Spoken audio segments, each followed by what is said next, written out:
Agora voltamos ao Marrocos, novamente, primeiras etapas do Dakar, só que vamos falar dos carros.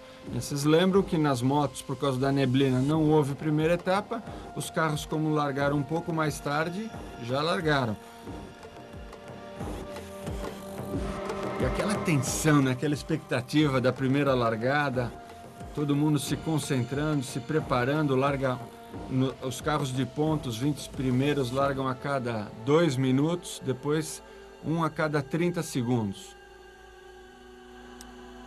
E aí a Pajero do Peter Rance acelerando forte, né? Já começando pegando pesado nas trilhas do Marrocos. A que velocidade chega o carro nessas retas, Kleber? Num lugar desse, o carro está do Peter Rance 190, quase 200 km por hora. O problema não é tanta velocidade, é a dificuldade de parar, né? Porque numa areia dessa você não tem muito tempo. E o Peter Rance teve problemas, 3 furos de pneu nesse início de Marrocos, atrapalhou ele no início da prova, mas depois ele se recuperou. Vejam o estado do percurso, né? Uma plantação de pedras. Uma curiosidade, quanto tempo você leva para trocar um pneu de carro ali? Hoje em dia, com o macaco hidráulico que você aciona de dentro, você leva cerca de 2 a 3 minutos. Aí o Mazoca, né, sofreu um acidente, passou numa erosão enorme e arrancou a suspensão dianteira. E alguém está perdendo o pneu step aí, hein? É a Andrea Maier, ela deve ter trocado, não prendeu direito e ficou. Commencé à prendre des vitesses un peu élevées, je voyais que ma vue, mon regard ne suivait pas la vitesse à laquelle j'allais et ça m'a posé pas mal de problèmes aujourd'hui effectivement pour de concentration, de vision. Ali nós vimos o Peter Rance falando da poeira, os problemas de visão, de concentração numa prova dessa, né?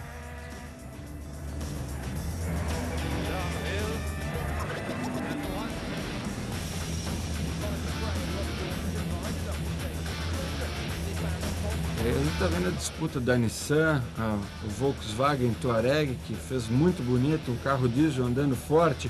Aí uma briga entre gasolina e diesel. Com o piloto falando aí o que ele nunca deve falar para o piloto. Tome cuidado. E aí o Colin McRae, né, destruiu, olha só, acabou a traseira do carro numa capotagem a 200 km por hora. Ele, que tem uma copilota feminina, né, a Tina Turner, Shinozuka também capotou, destruiu o carro, Grégoire Demévius também capotou, destruiu o carro. Equipe Nissan meio embaixo nessa etapa. Aí as BMWs, o Monterde capotou, depois o nosso amigo de Dubai também capotou, vinha liderando. Olha o que aconteceu com a frente do carro. E ali o Rob Gordon, né? Que capotagem, que cena que o câmera pegou aí. Só que ele conseguiu continuar na prova, a destruição não foi tão grande. Aí o Rob Gordon, primeira vez pilotando no Dakar, andando muito forte. Just hit it and just tripped it. No real reason. Bad luck, I guess. We were going okay. It was a really good run for us so far, but damn it. E o helicóptero já desceu, então ele estava ali falando que eles iam tentar arrumar o carro para continuar, aí dando um jeito, né? I want my bed. I want my own Falando bed que ele and my queria um own banheiro, shower. tomar um banho. Okay. E aí os carros enfrentando os primeiros cordões de dunas aí na travessia do Marrocos para a Mauritânia. Justamente nós tivemos etapas de muitas dunas, né, com um tempo bastante feio. O Rob Gordon ele forçou bastante o ritmo, dá para ver que o carro dele está sempre bem estragado, bem forte. E como ele teve problemas sérios, de ponta ele passou a ser um piloto de assistência, principalmente para Clyde Schmidt e o Bruno Sabet, que já são vencedores do Paris-Dakar no passado. Então ele começava a fazer uma espécie de assistência rápida, né? Quando ele encontrava alguém com problema, ele parava para ajudar. Oh, come on, Kevin.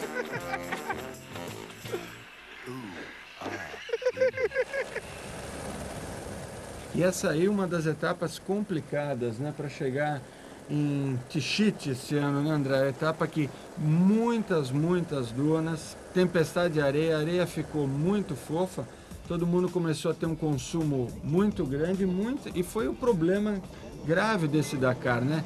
Essas ervas de camelo aí foram mais de 500 quilômetros num terreno assim, andando em segunda, terceira, primeira, o consumo foi lá para cima, muita gente ficou sem combustível.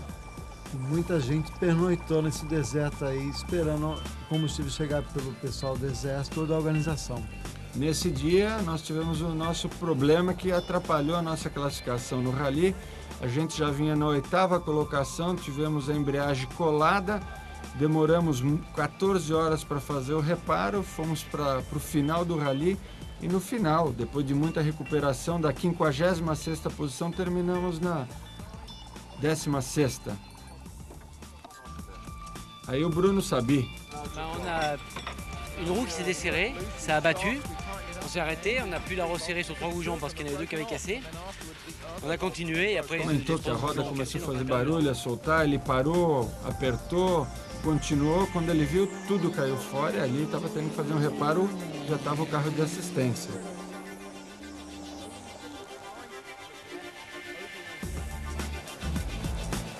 Ali era o Roma, primeira vez que o Roma está correndo de carros, né? Um piloto de ponta nas motos, apesar de estar numa equipe de ponta, Mitsubishi, ele não conseguiu ter o desempenho que ele esperava, né? Estava se atrapalhando ali nas dunas.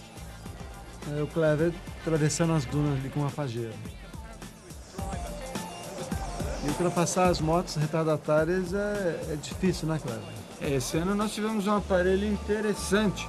Todo veículo tinha um aparelho que se chama Sentinela. Na verdade é uma luz que por radiofrequência você tocava a sua buzina, se acendia essa luz no veículo da frente. Isso é importante, né? Para dar principalmente segurança para quem está na frente. E aí o Peter Hansel, né, com o Jean-Paul Courtrai, seu copiloto.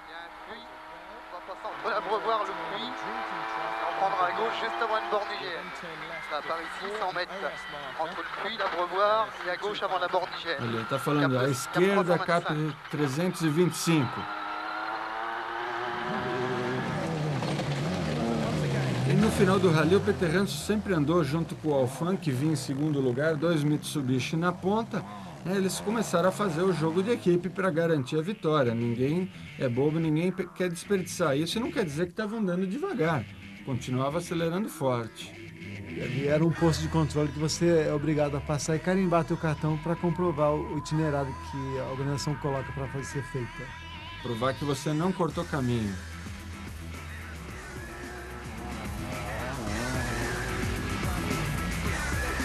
Vocês percebem que a tempestade de areia nos seguiu vários dias durante essa edição do rally.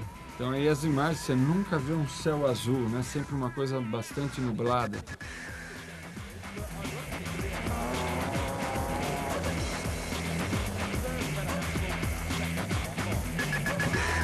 O Peter Hansel é um cara que anda muito rápido nas dunas, é onde ele tira muita vantagem, né? Onde ele consegue abrir dos outros competidores.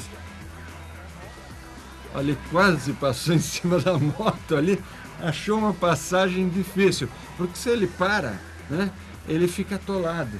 Então ele tem que continuar naquela inércia, no movimento, para não atolar.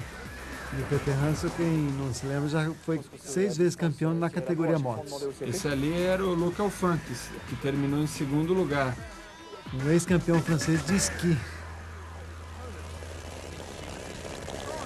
Rastro nenhum na frente, né? Como é difícil a navegação. Aí o Peter Hansel recebendo um beijinho da sua companheira de equipe, a alemã Andrea Mayer.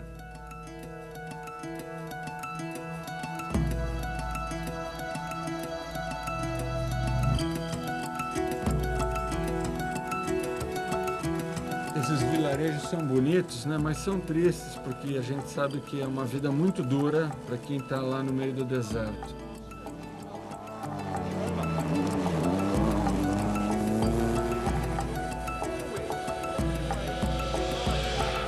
Ali o Roma, outra atolada, quase capotou ali, né? A areia sempre causa muita surpresa. A pessoa precisa ter experiência. Isso mostra a dificuldade de sair de moto para um carro. Ouais, jambon cornichon pour moi. Moi, ça serait plutôt saucisson. Je supporte pas, moi. Avec un petit verre de rouge. Et à top. equipe feminina, né? On se met dedans dans les traces des camions, c'est pas bon. Tankage. Ela ali falando que vai ter uma toleira, né? Aí o cara capotou, olha a situação, né? E quando você tem que ultrapassar essas dunas, tem que ser com velocidade. Você, quando tá na descida, tá com velocidade, tem um cara capotado lá, que acontece aqueles acidentes de trânsito. Isso aí é um carro derivado de um Land Rover, né? E o Thierry Charbonnier tiveram problemas, eles conseguiram reparar, né? Tiveram que esperar um pouco o apoio vir, né? Por isso é muito importante no Dakar você ter uma boa equipe de apoio que te garanta, né? Traga as peças. Aí o Miguel Piretto, né? Que abandonou logo no Marrocos, arrancou a suspensão fora, não conseguiu mais continuar na prova. Às vezes a pessoa consegue fazer o reparo, mas não chega a tempo de continuar nas etapas. Ele chega atrasado para a largada, ele é eliminado. Olha o Ari Vatanen, piloto que tem mais vitórias em etapas no Paris-Dakar, recordista de vitórias no Paris-Dakar, correndo de Nissan.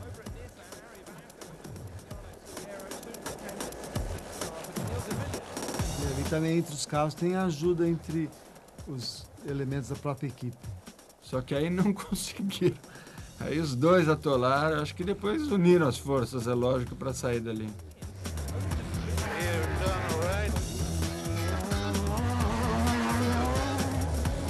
Aí o Guinel de Villiers, piloto sul-africano, o que da Nissan conseguiu a melhor classificação entre os carros da Nissan, 4º lugar na geral do Paris-Dakar.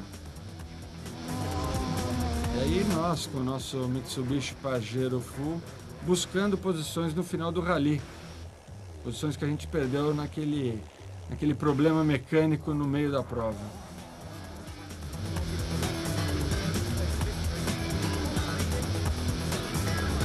Carlos Souza, piloto português, andando esse ano de Nissan. Ele era sempre correr de Mitsubishi, mudou agora de marca.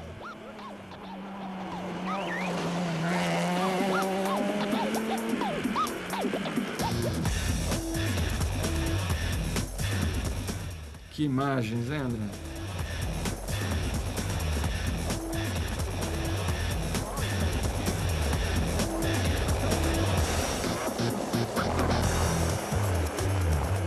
Aí a X5 do Monterde, a única BMW de fábrica que conseguiu chegar, porque a outra que vinha na ponta do rally capotou. O Schlesser, né? Quase pega a moto ali, né? E o bug dele tem tração só nas duas rodas traseiras, então é uma dificuldade um pouco maior para subir as dunas. Mas para facilitar, os bugs podem ter maior largura, isso propicia melhor suspensão, e também o limite de peso, o mínimo de peso, é bem menor para os bugs. Por exemplo, um bug pode ter 800 kg, o meu carro, o peso mínimo, são 1.850 kg. Je pense qu'on a un problème avec le logo qui soit O Schlesser, na hora do abandono. Ce qu'on a fait, c'est que Perto de algum forte militar aqui da legião estrangeira, talvez. Ça fait 100 km que c'est de plus en plus grave.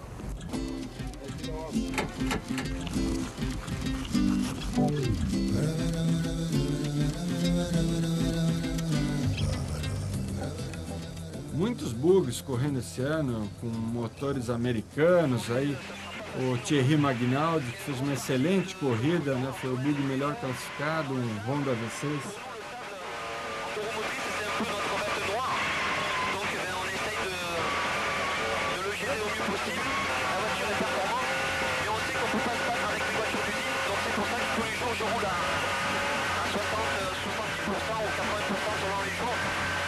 Vocês estão vendo aí, né? O piloto tem esse microfone, o copiloto também tem. Dentro do capacete tem os fones de ouvido. O barulho é tanto dentro do carro que você precisa desse microfone para comunicar, para falar com o seu copiloto e vice-versa. Os bugs Volkswagen também tiveram problemas. Aí o Magnaldi chegando, deve ter pulado de uma duna nesse dia. Ou encontrado uma árvore bem grossa ali, um baobá no Dakar.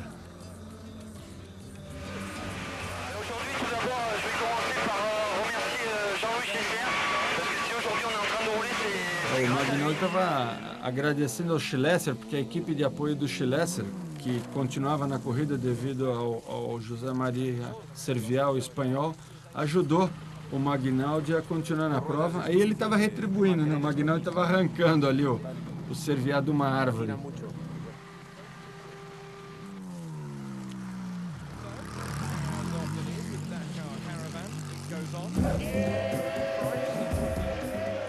Muitas horas ali pilotando, o piloto está tentando se espreguiçar, né? Esse é o piloto Ed Orioli, que já foi campeão de motos 4 vezes no Dakar, estreando com Isuzu nesse Dakar. Ci sono queste buche praticamente invisibili e si rischia veramente di staccare le ruote. E por onde a gente passa tem o pessoal aplaudindo, incentivando a gente a chegar. Olha essa pajeira, onde é que foi parar? Caiu no buraco.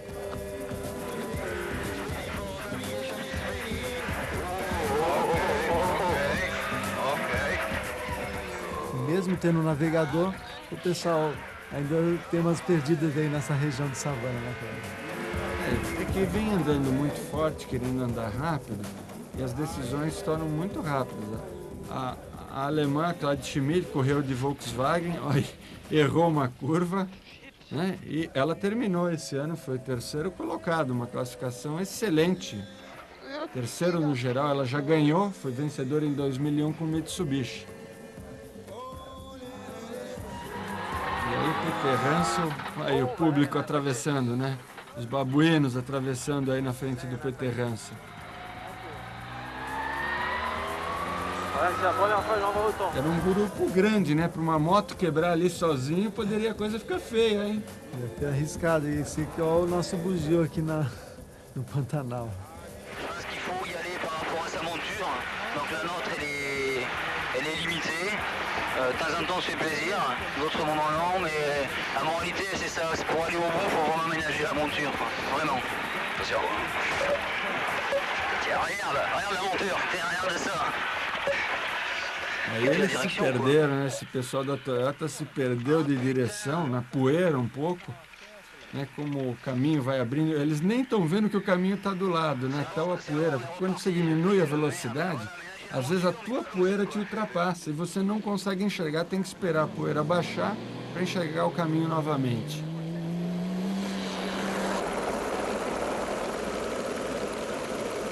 Esse Toyota aí estava correndo na categoria Maratona Diesel. São carros com preparação bastante limitada, muito próximo do original.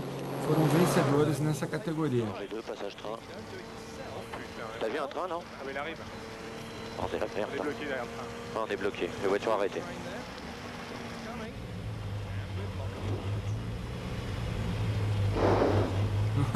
Pegaram um trem aí nas últimas etapas, hein?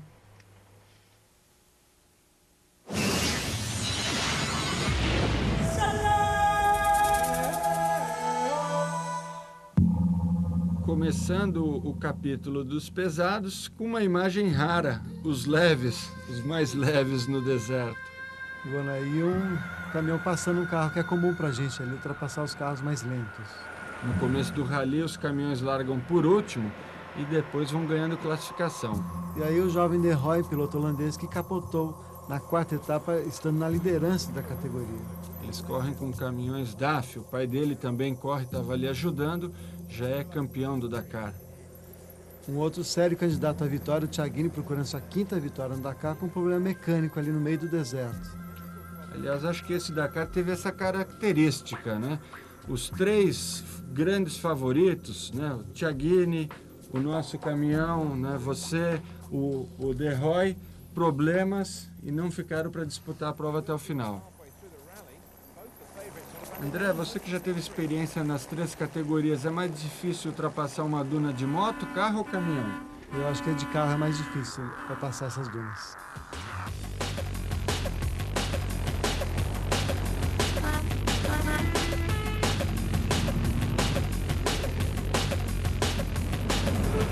No caminhão vocês percebem que a gente pode pilotar em 3 pessoas lá dentro. E já nas savanas as trilhas começam a ficar um pouco mais apertadas, né? Você vê o cara Já aconteceu um caso desse com você, né? De alguém vir atrás, você parar por a estrada terminar e o cara entrar atrás? Foi na edição de 99, onde o vencedor desse ano, o Gabirov, entrou na minha traseira e teve que ficar 2 dias parado lá esperando a assistência chegar para remendar o caminhão dele.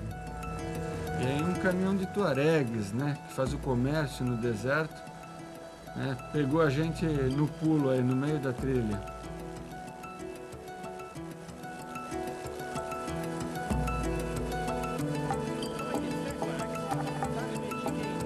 Mais cordões de dunas entre Mauritânia e Mali.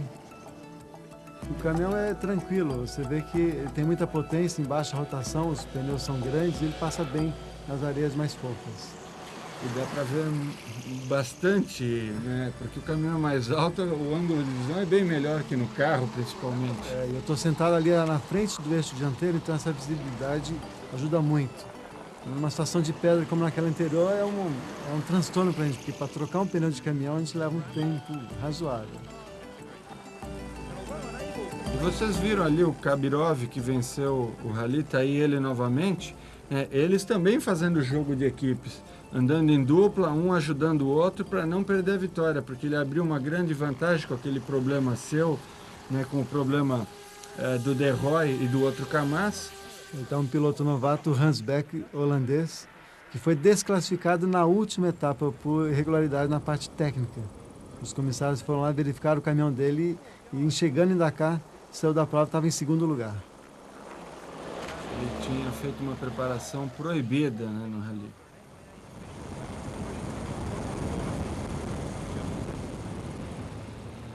E esse é o segundo colocado, né? O Hino dos Sugawara, os japoneses, é um caminhão já de um volume menor, mais ágil, mas não tão rápido. Acho que esse limite de velocidade que colocaram de 150 km por hora ajudou bastante os japoneses. Foi uma novidade para a categoria caminhões, a limitação nessa velocidade máxima. E aí nessas grandes retas a gente tinha que controlar, porque o nosso caminhão chega a 165 por hora e outros a 180, e quem ultrapassasse era penalizado com bastante tempo no nosso somatório de tempo no final.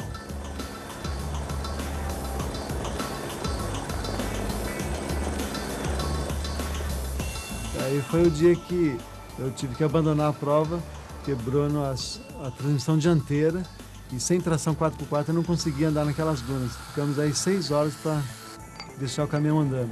Saiu Lopré, 6 vezes campeão do Dakar, num shot, que é um lago que secou, mas no fundo é úmido. E ali você entra com velocidade com o caminhão e você para. E ali ele levou pelo menos umas 10 horas para sair daquele atoleiro. Muitas vezes chega a levar dias para sair de um lugar daqueles, porque inclusive não pode um outro caminhão ir lá te buscar, porque ele também vai ficar atolado e não vai conseguir sair. E o jogo de equipe entre a família De Roy, pai e filho, aí andando juntos. Aí o problema no caminhão do pai dessa vez, uma quebra mecânica ou barra de direção. Esses caminhões já têm mais de 1000 HPs, né, André? Estamos chegando nessa potência. Aí o que é um rio fundo para o carro e para as motos, para o caminhão uma pocinha d'água. Para lavar só os pneus ali.